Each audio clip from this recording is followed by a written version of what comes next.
Page of the Sun. Get off one's land is the words. Park closed off as Wills moves in. We've got a new house being put together for William and Kate, Prince and Princess of Wales, and they're going to protect it with a huge no-go area, banning locals from any land around the home. I think that's fair enough. I mean, he's going to be the heir to the throne now. He's going to be the next king. CCTV cameras, massive fencing, landscaping as well, keeping trespassers away from the 8-bed Forest Lodge in Windsor Great Park. Some dog walkers are moaning, saying the Home Office closing a car park is a kick in the teeth. Well, I'm sure they can find somewhere else to walk the dogs now. Michael Cole's here. Michael, very good morning to you. Good morning to you, Mike, and good morning to all the black cab drivers and everyone else as well. I mean, you've summed that story up extraordinarily well, because security is the bane of our lives, isn't it? I mean, it's the thing that hobbles and harasses us all at all times. But it's necessary with so many people out there who are of ill will. One has to think of the family first of all, the Prince and Princess of Wales and their 3 young children, and they're moving from Adelaide Cottage, which is hard by Windsor Castle, to another part of the royal estate at Windsor in Windsor Great Park, Forest Lodge, 8 bedrooms, a much more grander affair, said by them to be their forever home. And what has happened is that an area, and it is a vast area, 150 acres, has been hived off, so to speak, with a new security fence around it, CCTV cameras being put in. And the local people are understanding that security is needed, but they're very disappointed and very upset because people who were living within half a mile of the Forest Lodge were able to pay £110 a year to get a key to the gate to use the area to walk their dogs or to exercise and to enjoy a little bit of the countryside in the Windsor area. So disappointing for them.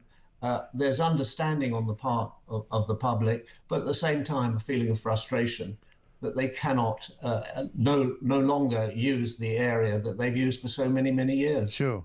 But I mean, you know, it's a big area, isn't it, Windsor Great Park? I mean, there's lots of other places you can go. And I mean, normally speaking, I would be sticking up for the people here. But as I say, I think overarching security purposes, I think over kind of, you know, trump that, to be fair, because you have to protect them. It's as simple as that. You know, there are too many nutters around these days that you don't want anybody getting too close because it has happened in the past, hasn't it? Yeah, there's more out than in, I'm afraid, and this constant security concern is always there. It is the house itself, Royal Lodge, quite a grand affair, quite large, imposing, part of the Windsor estate. It has been designated as a royal residence, and that's why it's changed. The people who lived there before didn't need special protection, and the arrangements which had worked so well for so long has gone on, and this has been imposed. A great shame in a way, because it does restrict people's lives, but they have understood it, and you know, the British people are always long-suffering and understanding towards these considerations. Nobody wants anything bad to happen. No, exactly right. And of course, not a million miles away, also on the Windsor estate, is our very good friend Prince Andrew and the former Mrs. Prince Andrew, the Duchess of York. They're being told, we don't want you at Christmas, thanks very much indeed, which is not surprising after the publicity for the last couple of years from them. Yeah, Mike, of course, Christmas, the season of goodwill, when families love to come together and demonstrate their love for each other, or not, except in this case. The King has let it be known that he doesn't want to see his younger brother and his ex-wife at Sandringham House for the traditional Christmas. Obviously, he doesn't want those photographs film of them going to the St Mary Magdalene Church on at Christmas time, and then a group photograph of all the royal family. They didn't go, the Yorks didn't go last year because he was involved with a Chinese spy called Yang Tengbo, I think that was what his name was. There we see, on a very happy day, a wedding I covered, 1986. They were married 10 years. They've been divorced for twice as long as that. That was 1986. And of course, it was a great wedding. They didn't need any encouragement to say to be kissed. At that time, they were only too eager to do it. And there's the firstborn child, I think, with them there, Beatrice. Yeah. They were happy days. Unfortunately, it all went wrong, spectacularly wrong. You've chronicled it over the years.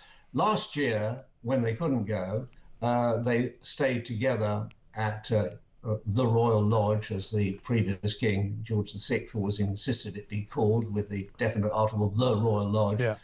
And that's probably where they'll be. Without their daughters, as it so happens, they won't be there. Of course, for many, many years, the Duchess went to Sandringham, but not to Sandringham House. The Duke of Edinburgh wouldn't allow her in any room where he was. She used to stay down the road, didn't she? She stayed down the road at Wood Farm, which, of course, later the Duke of Edinburgh used quite a lot. She stayed down the road.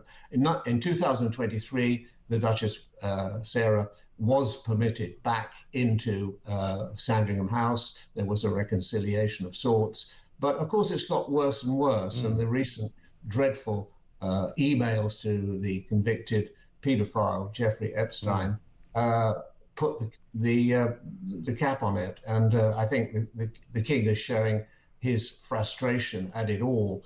You know, he can banish them, sort of nice medieval ring to it, hasn't it? Banishment from Christmas. But of course, he's still his brother, and he can't change that. It's a problem that won't go away. And he won't be able to get him out of the lodge, I'm told, because some people think, you know, they shouldn't really be occupying that now, and particularly given what's happened in the last sort of year or so. But it's going to be difficult to get him out, isn't it? Absolutely, because he's got a very long lease, 75 years, I believe, and he's spent a lot of money, or some money anyway, at least. Well, he might be able to make use of Angela Rayner's new, you know, tenant-friendly policies that the Labour government are putting through. He might be able to, you know, get himself a rent reduction if he tries hard enough. It's always a possibility, isn't it? I mean, in a way, I always thought that the Royal Lodge, a glorious white wedding cake of a mansion rising above the trees in Windsor Great Park, would have been ideal for the Prince and Princess of Wales. Maybe that would have been the preferred route to go. They wouldn't have had to have gone to Forest Lodges, which is going to be their permanent residence now when they're actually in the south. They still have their house and Mahal up at Sandringham, and I imagine that they will be at Sandringham for Christmas as well. Quite a big event, always has been. Yeah. There we see them in earlier days with the Princess Royal and her husband there too.